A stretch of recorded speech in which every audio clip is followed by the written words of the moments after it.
Oi, eu sou a Cris e eu estou aqui para a nossa segunda aula sobre o Espiritismo. Allan Kardec, que foi o codificador da doutrina espírita, que eu vou falar sobre ele mais para frente, ele fez algumas perguntas aos espíritos superiores. Essas perguntas estão todas reunidas em um livro chamado O Livro dos Espíritos, que eu recomendo que todos vocês tenham e leiam, porque trata de assuntos muito variados, temas muito variados sobre a doutrina espírita, muito interessante. São 1018 perguntas que o Kardec faz e os espíritos superiores respondem. E a primeira pergunta que Kardec faz foi: que é Deus? Interessante, Kardec, ele não perguntou quem é Deus. Se você perguntar, por exemplo, quem é Jesus? É fácil falar. Jesus é um judeu, ele nasceu em Belém, filho de José, que era um carpinteiro, de Maria, viveu em Nazaré, foi crucificado em Jerusalém, e assim a gente vai falando sobre a vida de Jesus. Porque Jesus foi uma pessoa que viveu aqui nesse planeta Terra entre nós. Mas Deus não é pessoa, portanto não podemos usar o pronome quem para saber a respeito de Deus. Deus tampouco é espírito. Então Kardec, muito acertadamente, com muita inteligência, fez a pergunta correta: que é Deus?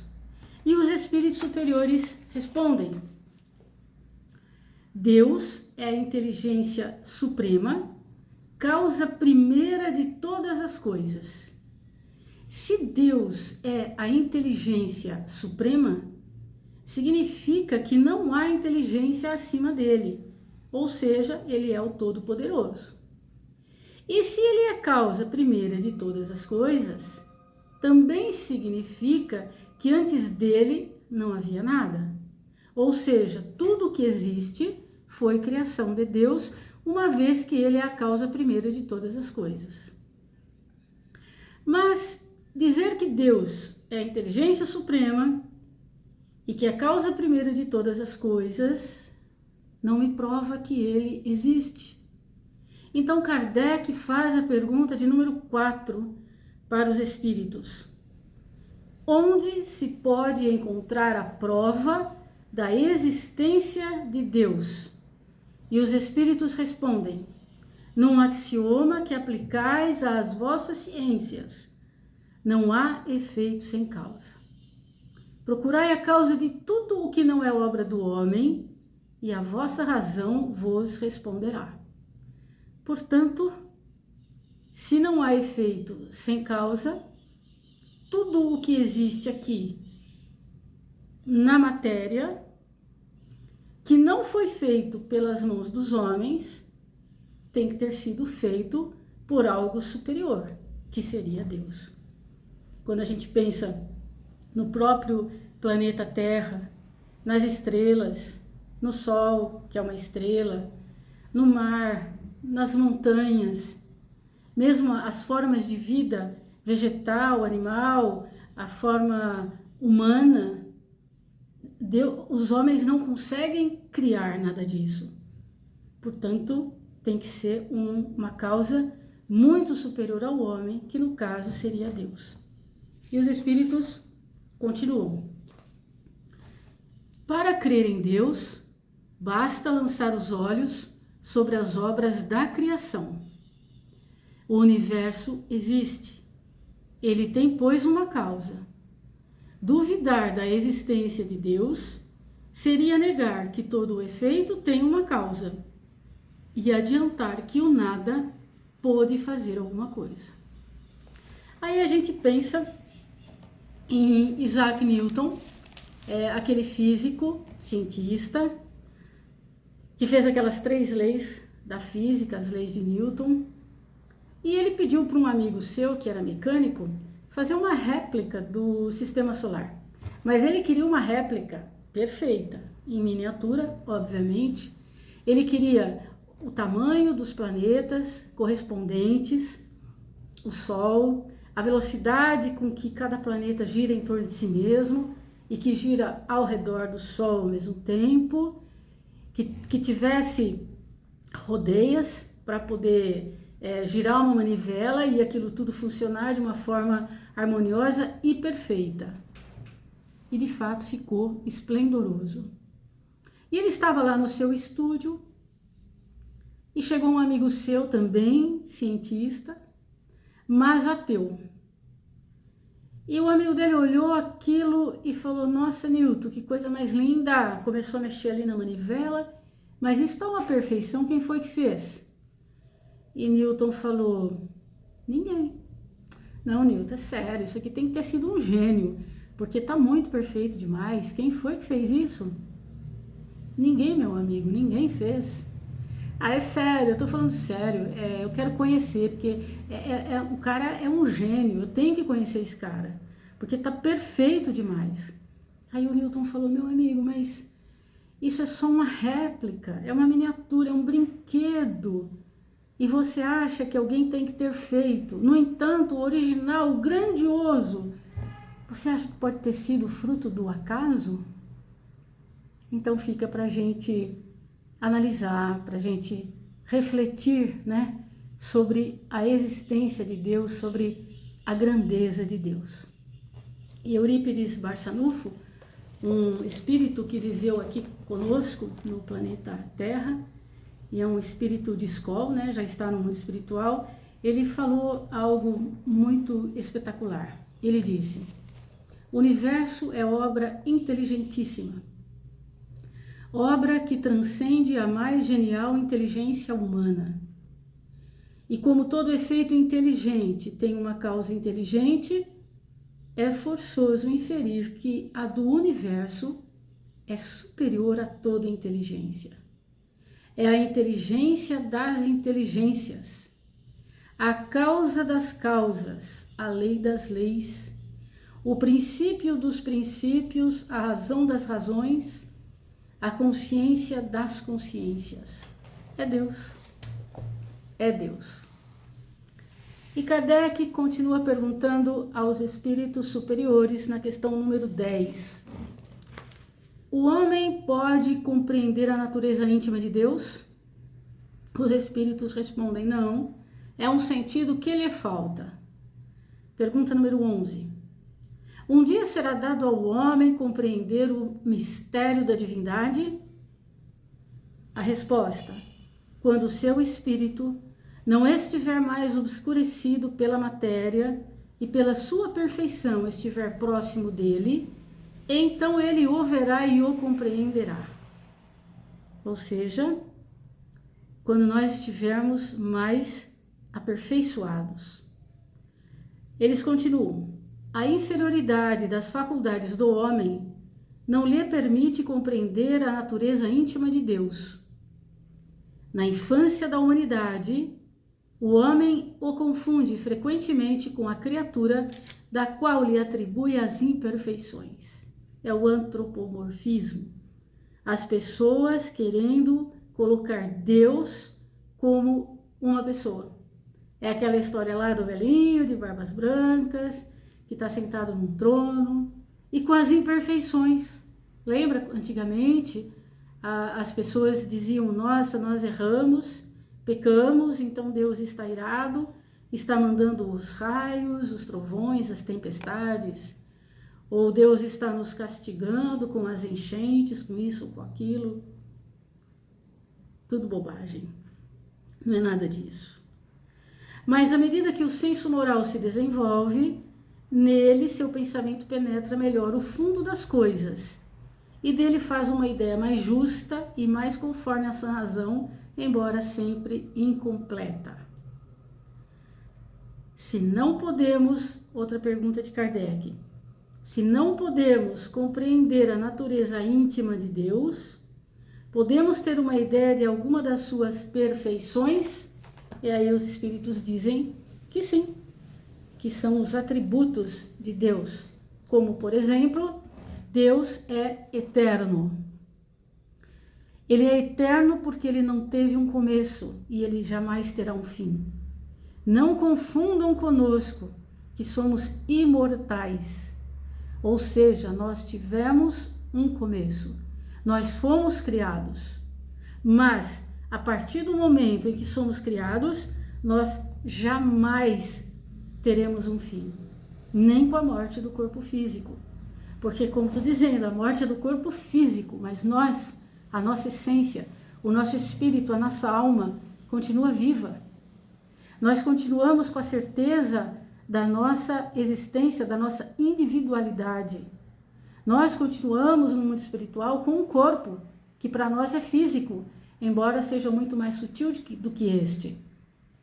Tanto que os videntes, eles enxergam, eles falam, olha, tem uma pessoa aqui, ou melhor, tem um espírito aqui dizendo ser tal pessoa, você conhece? Ou tem um espírito aqui que eu estou vendo, ele é assim, e descreve, e a pessoa reconhece, é meu tio, é meu avô, ou outra pessoa qualquer. Portanto, sim, nós continuamos vivendo. A morte não é o fim, muito pelo contrário. Nós somos imortais, nunca teremos um fim. Outro atributo de Deus é que ele é imutável, ele não se modifica, senão ele não seria Deus, assim como as suas leis. As leis de Deus não se modificam. Ele é imaterial, não tem absolutamente nada de matéria, por isso que eu digo, Deus não é uma pessoa, não é um espírito, é pura energia, não é? Ele é único, não existe outro Deus além dele, do universo. Então, se tiver seres, se tiver não porque tem, né? Seres pensantes em outras galáxias, outros sistemas, os seres pensantes lá estarão adorando o mesmo Deus que nós adoramos aqui, porque ele é único de todo o universo. Deus é todo poderoso e ele é soberanamente justo e bom. Tá aí outra confusão que as pessoas fazem. Como que Deus pode ser soberanamente justo e soberanamente bom se ele permite que um filho dele passe por algumas tragédias, por algumas vicissitudes que as pessoas não conseguem compreender? Como que ele pode ser justo se ele deixa algumas pessoas terem uma vida numa tranquilidade muito grande e outras com problemas muito grandes? Como que ele pode ser bom se ele permite as desgraças, permite as coisas? É fruto da nossa ignorância pensar assim. Porque Deus, ele nos deu o livre-arbítrio. E através do livre-arbítrio, com o livre-arbítrio, nós podemos violar as leis de Deus, porque existem as leis. E nós temos o poder de violá-las, porque temos o livre-arbítrio. Mas essas leis são inexoráveis. Então, uma vez que nós burlamos uma lei, nós vamos ter que arcar com a consequência dessa falta cometida. Então, se nós vamos ter felicidade ou infelicidade, o único responsável somos nós mesmos, pelas nossas imprudências. E como temos várias vidas, e isso nós vamos explicar depois em aulas futuras, minuciosamente, agora é só dando uma pincelada, como nós temos muitas vidas, às vezes a consequência de um ato não vem nessa mesma vida, mas numa vida futura.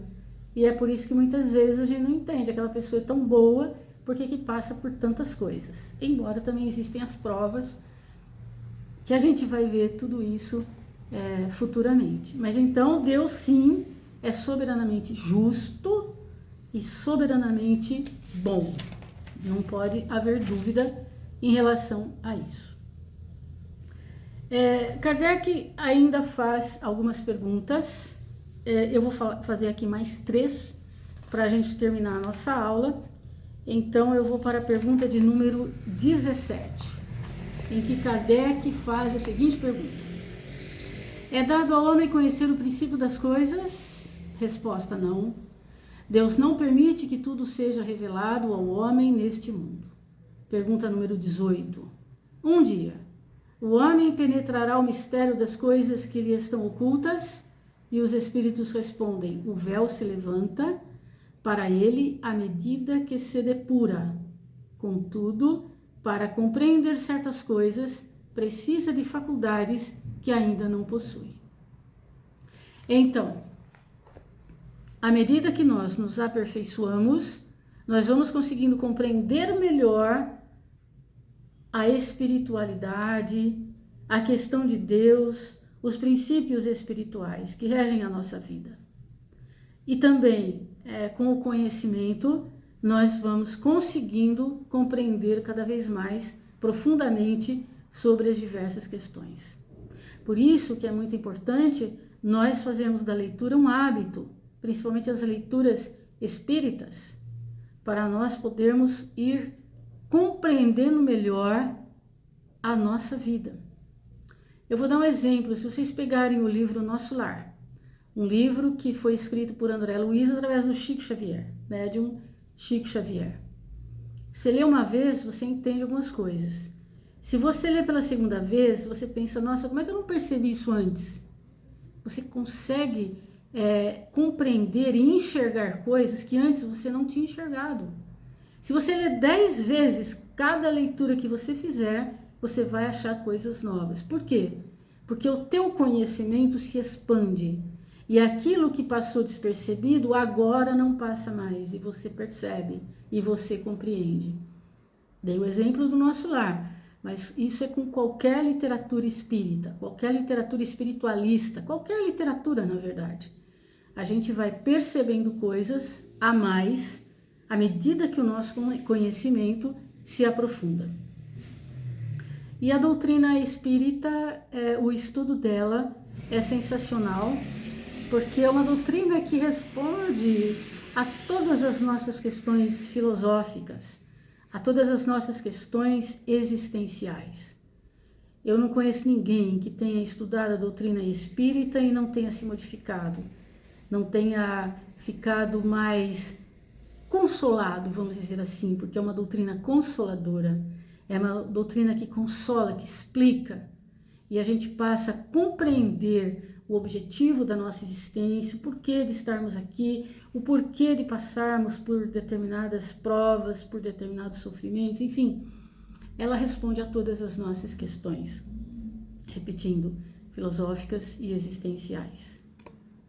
Então eu vou terminar essa aula de hoje com um poema chamado Reencontro com Deus.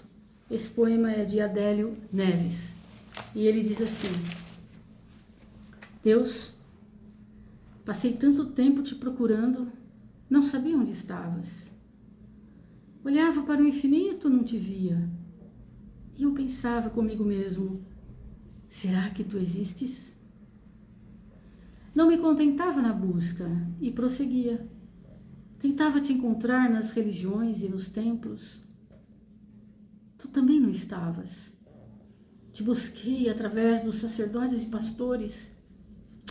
Também não te encontrei. Senti-me só, vazio, desesperado e descri. E na descrença eu tropecei. E no tropeço caí.